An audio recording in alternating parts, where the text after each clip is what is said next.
Hi boys and girls, today we're going to read the Easter egg because Easter is on Sunday. You have to pay attention to the pictures, they're really interesting in this book. Cheer up, spring is here. Time to start on my first ever Easter egg, Hoppy said. Each year, the bunny who decorated the winning egg got to help the Easter rabbit hide the eggs on Easter morning.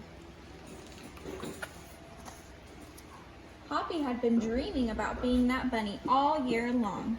Now it was time to get started. Everywhere Hoppy looked, rabbits were working on dazzling eggs. I needed an amazing idea, he thought. Hoppy spotted Flora Bunny planting spring wildflowers in her eggs. The Easter rabbit will love those colorful flowers, he thought, and started picking flowers for his egg. Here's a basket for your flowers, Hoppy, Flora said. Chop, chop, scrape, scrape. Hoppy spied Buster Birch carving a magnificent wooden egg. I wish I had some wood for my egg, he wished out loud. Here you go, Hoppy, Buster Birch said, and he put a smooth, round piece of wood in Hoppy's basket. Thank you, Buster, Hoppy said. Hoppy was hopping along when the smell of sweetness led him out of the woods and straight to the chocolate egg that Aunt Sassafras was decorating with creamy frosting, squiggles, and bows. Hello, Hoppy, she said, and she put some chocolate squares in his basket. Hippity hop, Hoppy exclaimed. I'll make the Easter rabbit a chocolate egg so sweet it will make his whiskers tingle. Then Hoppy saw Granny Irony decorating one of her fabulous story eggs. First, she traced a design on the egg with a special tool. Then she dipped the egg in pots of yellow, green, and orange and red dye, adding to the design each time. Hoppy couldn't believe his eyes. I'll never make an egg that beautiful, he told Granny Irony. She smiled. Try, she said, giving him one of her special tools. Hoppy was hopping by Hans Vander Rabbit's garden when he spotted an extraordinary egg. Hans was painting a portrait of the Easter rabbit so real that he looked alive. Fantastic, Hoppy exclaimed. Thank you, Hoppy, Hans said. Why don't you make a painting on your egg? He gave Hoppy pots of paint and a fine brush. As Hoppy bounced along, a loud boing nearly knocked him off his feet. It was a whirling, twirling, mechanical egg. Whoa, Hoppy said. That's an unusual egg. Would you like to make one? Roberto asked. Hoppy tried hard, but the harder he tried, the more parts and pieces piled up around him. Thank you, Roberto, he sighed, but I think I better make the egg that is right for me. Hoppy hopped back to the woods and lay down under a tall tree to think. Making a beautiful egg is harder than I imagined, he thought. I guess I don't have to win. I just want to make an egg I am proud of. Suddenly, the woods rang with the squawking of birds sounding an alarm. Mother Robin swooped down, calling wildly as if she couldn't decide where to go. An egg had tumbled out of Mother Robin's nest.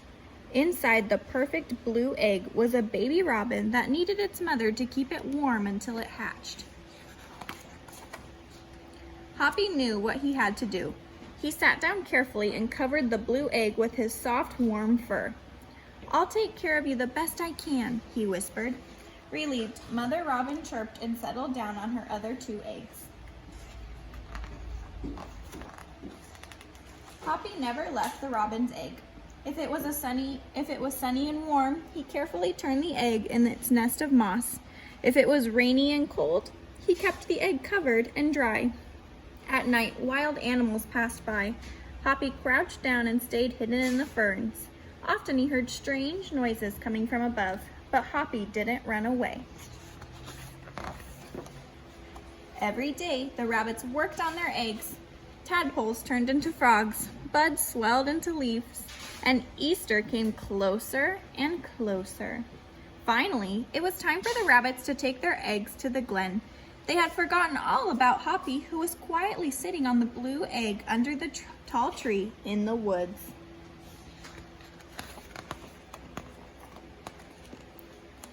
Early the next morning, the rabbits waited for the Easter rabbit. Suddenly, a beautiful wagon rolled toward them out of the mist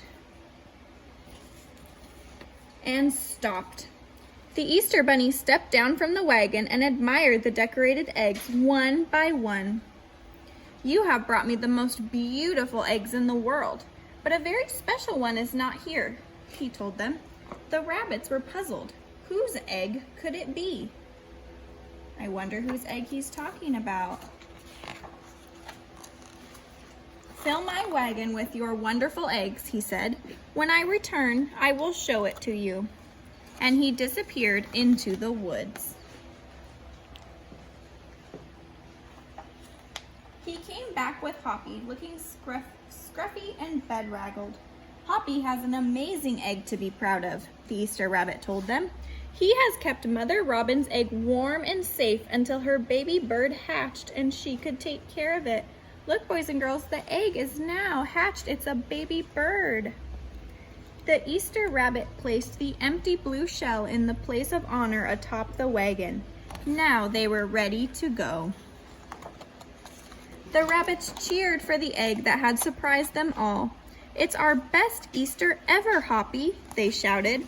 Then the brave little bunny and the Easter rabbit rode off together to hide the eggs for girls and boys to find on Easter morning. The end.